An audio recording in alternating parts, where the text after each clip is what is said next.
Imagine getting on a call and casually dropping that you have a clear line of sight to $100 billion in revenue just from AI chips in a single year. Yeah, that takes some nerve. Right? Welcome to March 4th, 2026. You are listening to Earnings Unscripted, where we unpack what actually happened in today's earnings. We are looking at Broadcom today, ticker AVGO. First quarter results are out, and it is a wild mix of record-breaking hype and a really complicated bottom line. What is your gut reaction here? My gut reaction is that Hock Tan really does not care about Wall Street's feelings. But look, the top line is just staggering. Net revenue came in at $19.31 billion. That is up 7% sequentially from $18.01 billion. Operating income is also up nicely, up 14% quarter over quarter to $8.56 billion. Which sounds perfect, but... Right, but then you look at the bottom line. Diluted EPS actually dropped 14%. It came in at $1.50 a share, down from $1.74 last quarter. So you have this explosive narrative on top, but the earnings per share looks like it went backward. Okay, and just as a quick reminder before we try to solve that mystery, this is not financial advice, just our personal opinions. So wait, a drop in EPS while operating income is surging like that usually completely freaks the market out. It would, but it is just a tax illusion. Basically, last quarter, they realized this massive $1.65 billion non-cash tax benefit. That lapsed. So this quarter, they actually had an $846 million provision for taxes. Operating leverage is incredibly healthy. The operating margin is up to 44.3%.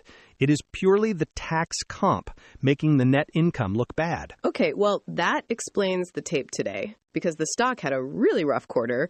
It basically drifted all the way down near its lows over the last few weeks. Exactly. And regular trading today was practically dead flat.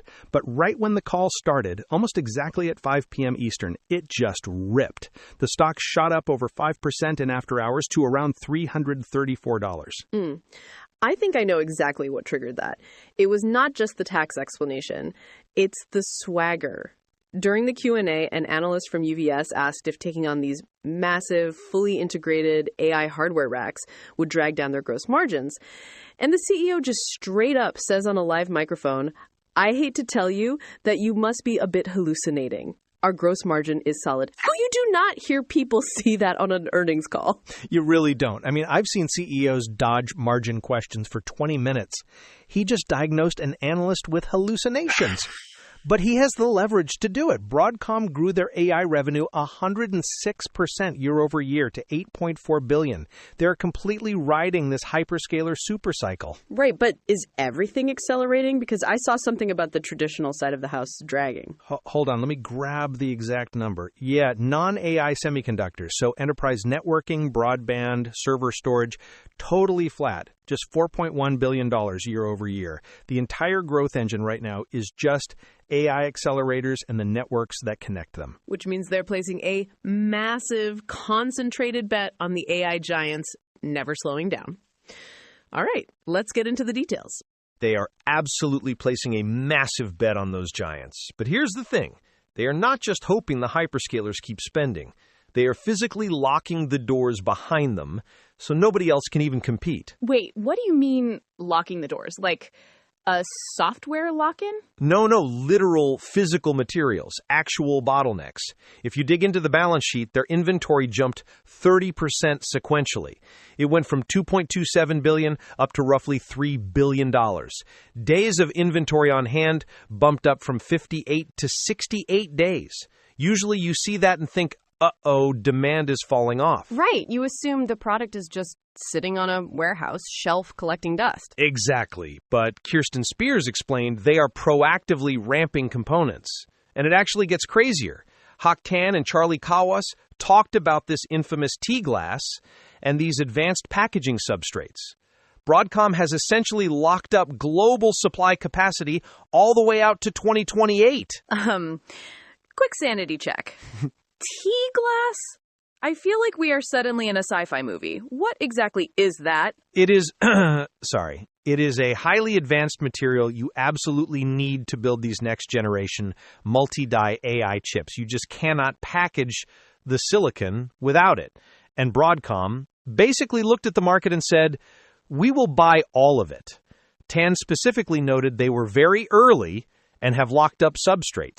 So if you are a fast follower chip maker trying to catch up right now, good luck. The materials are physically gone. Jeez, that is... Wow, it's not even a technology mode at that point. They just bought the raw physics required to build the product. That's exactly it. They weaponized the supply chain. Okay, so they have all the glass, they're ramping up the inventory, but who are they building this all for? I mean, we know Google is a massive custom chip partner, but there was all this noise recently that Meta was canceling their in-house chip project, right? Yes. Wall Street loves a good tech obituary. But Hock Tan just directly killed that narrative today. He actually paused his scripted metrics to announce, contrary to recent analyst reports, Meta's custom accelerator MTIA roadmap is alive and well. We're shipping now. He flat out buried the media story. He is just crossing names off a list today. UBS analysts, tech journalists. He takes no prisoners. He really does not. But here is the actual bombshell from the call. They officially revealed OpenAI as their newly confirmed 6th major custom silicon customer. Hold on. OpenAI? As in they are designing their own proprietary hardware now instead of just running off the shelf NVIDIA chips? Yes. Hock Tan expects OpenAI to deploy their first-generation XPU in volume in 2027 at over 1 gigawatt. Which is an absurd scale of power, but it proves this whole structural shift in the industry. If you are building foundational models, you cannot afford a generic chip that's just good enough. You need the absolute best custom silicon just to survive against the other major players. Right, which completely explains that that psychological dynamic Tan mentioned later on the call, the whole leap of faith thing. Oh, the inference economics. Yeah. That was fascinating. Exactly. So for listeners who aren't deep in the weeds on this, he basically explained that these big tech companies drop $10 billion to train a new language model, but once it's fully trained, they only have maybe 12 months to commercialize the inference side of it before a rival leapfrogs them. So they can't sit around and wait to order inference chips. They have to buy all the infrastructure up front while they are still doing the training. Right. It's a total leap of faith. They're buying the parachute while they're still building the airplane. And Tan was surprisingly candid about it. He literally said, what is very, very interesting and surprising to us is very much for inference in order to productize their latest LLMs. It's just wild corporate psychology. They are so terrified of being 12 months late that they're throwing billions at Broadcom to hold their place in line. It's panic buying, just at the $100 billion hyperscaler level. And Broadcom is basically standing at the cash register holding all the global tea glass. Well, that paints quite a picture. So stepping back, considering this monopoly wall they're building, where does this leave their actual trajectory heading into the next few quarters?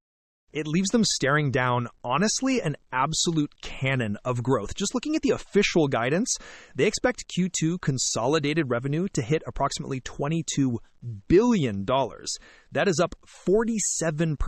Wow. But the actual AI slice is the wild part. They are guiding Q2 AI semiconductor revenue specifically to $10.7 billion, which is up 140% year over year. Jeez. So they are not just riding the wave, they are essentially pulling the entire ocean with them.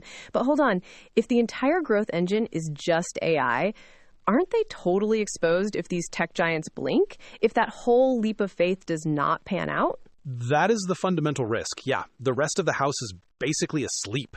Traditional non-AI chips were totally flat, and their infrastructure software barely grew 1%. But management is clearly not sweating it. They actually just enacted a new $10 billion share repurchase authorization. Oh, okay. You do not buy back $10 billion in stock if you think your hyperscaler clients are about to cancel their multi-year orders. Right. No, that makes total sense. They are putting their capital exactly where Hock Tan's mouth is, which is apparently a very confident place to be. They locked up the obscure packaging materials. They have 6 mega clients cornered until 2028, and they are literally buying their own hype. Exactly. So what we really need to watch next quarter is whether that traditional networking business finally wakes up, and honestly, whether integrating these massive hardware racks eventually does drag down gross margins, despite the CEO openly mocking the idea. Right, the hallucination defense. Until those margins crack, it seems like Broadcom is basically just functioning as a highly profitable ETF for a hyperscaler panic buying. An ETF for panic buying. That is exactly it. Fear is a wonderfully high-margin business. It really is. Well, I think that is the perfect place to leave it for this quarter. Earnings Unscripted is a conversational financial podcast hosted by longtime friends and equals, analyzing quarterly earnings with depth and humor.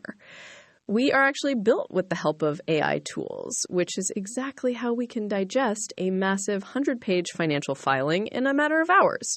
So definitely let us know what tickers you want us to tear apart next by emailing earningsunscripted@datamadness.ca, or you can find the X link right in the show notes.